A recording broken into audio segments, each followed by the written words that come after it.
ازيكم؟ معاكم الشيف بطوطة. كل سنة وانتم طيبين بمناسبة المولد النبوي الشريف. ان شاء الله النهاردة هنعمل السودانية بأسهل طريقة، بدون ترمومتر وبدون اي حاجة. عندنا اول حاجة نص كيلو سوداني مقشر، حطيناه في الفرن على درجة حرارة 100 علشان يسخن معايا. بعدين في ووك حطينا بقى كوباية الا ربع سكر، عليها ربع كوباية مية، ومعلقة كبيرة عسل كلوكوز. هنسيب بقى الكلام ده كله عندنا على النار كده يغلي مع بعض. اهم حاجة لازم يبقى الطاسة او الوك بتاعي اللي انا شغالة فيه لازم يبقى فيه مادة مش يعني ما بيلزقش، علشان نعرف ننزل منه الحاجة بسهولة. تمام. هنحط بقى نقطة بسيطة كده مية زهر،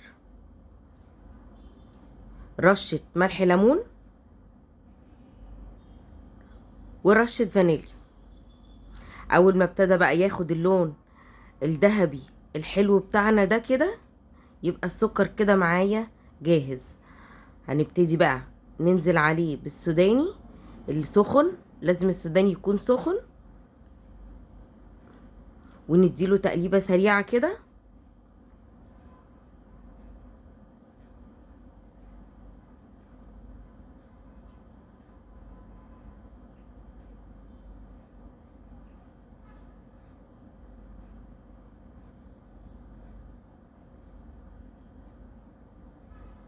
بتنيني اقلب فيه على نار هادية لحد ما يندمج كله مع بعضه.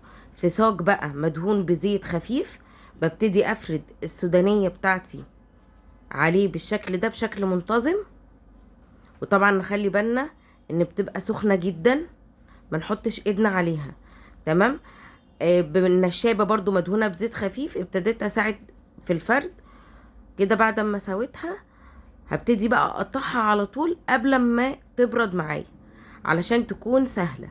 اهي قطعناها بقى الحجم اللي انتوا تحبوه، بقى رفيع عريض اللي انتوا عايزينه.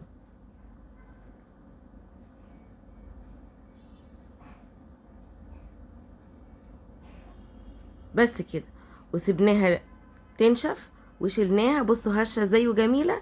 ان شاء الله تجربوها وان شاء الله تعجبكم.